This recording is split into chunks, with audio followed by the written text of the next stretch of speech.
been a copywriter since 2004. But if I was just getting started in this industry in 2024, here are the top 5 things I would do to land clients. The first one is I would pick a niche. This is honestly one of my biggest mistakes as a copywriter, is that I never really picked a specific industry that I decided to master. I've worked across a number of industries, including financial industry, including coaching, authors, development, real estate development, you name it. I've worked across so many different sectors. But if I could turn back the hands of time, I would have just focused on one sector, whether that sector was, pet food, whether that sector is dentist offices. I would have just chosen one niche and really went extremely deep into that niche. Okay, so that's my first suggestion. I am strongly recommending that you become the subject matter expert for all things copywriting in one specific niche. The next thing that I would do is be prepared to do some free stuff. It doesn't necessarily mean that you need to invest hundreds of hours doing free stuff for prospective clients, but one example of some free stuff that I'm referring to is you can start a YouTube channel just like this one, and you can go to some websites of individuals that you would like to work with. Let's say that your dream client is your local grocery store, right? Maybe you want to specialize in being a copywriter for big retail grocery store operations or small retail grocery store operations in your backyard. So what I would do is go to that business's website and record a YouTube video breaking down the copywriting jewels that they have on their website, things that you really like, and then some things that you would approve. Now, obviously, you don't want to tear down this person or this entity's website because then you'll basically embarrass them, right? So these are just gentle suggestions, and of course you want to justify why you like the things that you like on their website, and justify the reasons why you don't like some of the things that you're seeing on their website.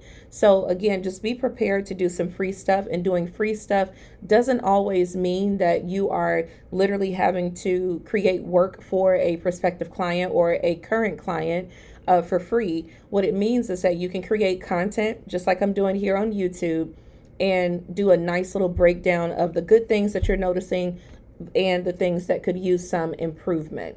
And, just as a cherry on top, why not send an email to that company letting them know, hey, I've recorded this YouTube video. I'm a copywriter, and I just wanted to let you know that these are some cool things that you did on your website, but here are some ways that you can actually optimize conversions. Okay. So in all things that you do as a copywriter, you want to make sure that you add value. And I can't think of a better way to add value than to present to a prospective or dream client some things that you noticed that they did very well, and some things that you would change if they were to work with you. So that's what I would do if I were just getting started in 2024. The next thing that I would do is I would join copywriting communities online. There are groups on social media platforms like Facebook, for example, that are just for copywriters. And so the reason why I'm suggesting this is because it's a great place where you can go in there and kind of get a feel for what other copywriters are going through, okay?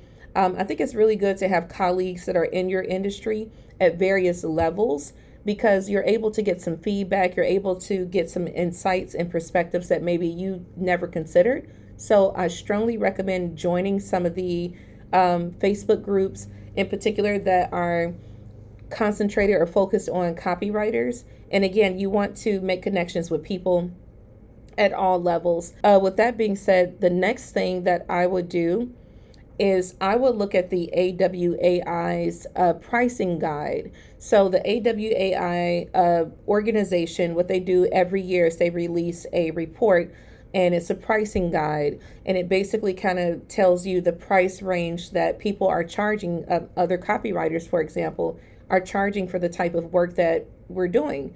So I would start there because, pricing is a little tricky. It's a little difficult to price copywriting when you're just getting started, especially now that you have artificial intelligence. Everyone thinks that they're a copywriter, but Of course, there's still a need for people like you and me. So I would certainly look at that guide and kind of see where you fall as a beginner. I would assume that you probably fall on the lower side of things, but hey, copywriting is one of those skills that doesn't necessarily require a degree, it just requires time. And some people just have an inclination for copywriting. They just are good. It's just an innate talent. So while I'm saying as a beginner, you may start on the lower end, but you may have already produced some incredible results for your clients, and therefore you can increase your rates as a result of the results that you've delivered to your clients. So, on that topic of pricing, I want to conclude by simply saying that this is a really good time for you to think of creative ways to price. If you are working on a project with a client and they are cash strapped, then you can think of ways of doing a revenue share. This works very well for copywriters, especially in the beginning stages, because really what that means is that you have some skin in the game with that business owner or with that business, right? Meaning that you are saying to them, hey, I'm willing to take on some risk. And I know that you're taking on some risk by allowing me to do this. So let's share the risk. And as a result of us sharing this risk, these are my requirements for the profit share or the revenue share. Okay. So my suggestion is that you start thinking of very creative ways to price. One thing you could pitch if you are in the car niche, meaning a car dealership, if you want to sell vehicles, perhaps you can pitch, hey, if we hit your metrics, I would like to get one of the cars off of your lot. Okay, so I know that may sound like a very bold move, but I mean, if you're able to produce results as a result of your work, then perhaps your work is valued even more than what the car will cost, right? So just think of some very creative ways to price, and I've talked about that in a recent video that I posted on this channel. So as a quick recap, the first thing that I would do is I would pick a niche, okay? I would make sure that I'm very clear on the audience that I'm talking to, because as a copywriter, you know that the more that you know about your target audience, the better the messaging can be. So I would certainly pick a niche very early on.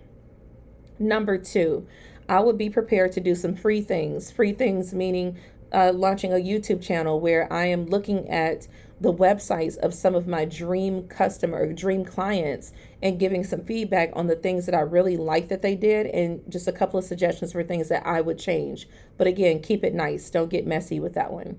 Number three, I would join some copywriting communities online, so that way I can meet copywriters that are at different stages of their career. I can meet someone that's a 20-year veteran like myself. I can meet someone that has been in the game for about 7 to 10 years. I can meet someone who just got started yesterday.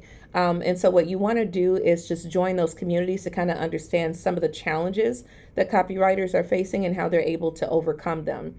Number four is to make sure that you check out the AWAI pricing guide, so that way you can learn or get an idea of how you can price your services. And last but not least, you want to make sure that for number five, you get creative with your pricing. Be open to bartering to some extent. Be open to a profit share or a revenue share. Just get creative with your pricing, especially now when the world is facing an inflation period. So with that being said, as I always say, remember that content is currency and words are wealth, and make sure that you like this video, you subscribe to this channel, and that you hit that notification bell so that you can get more content like this in the near future. Thank you so much. Peace. Pump me on, pump me on.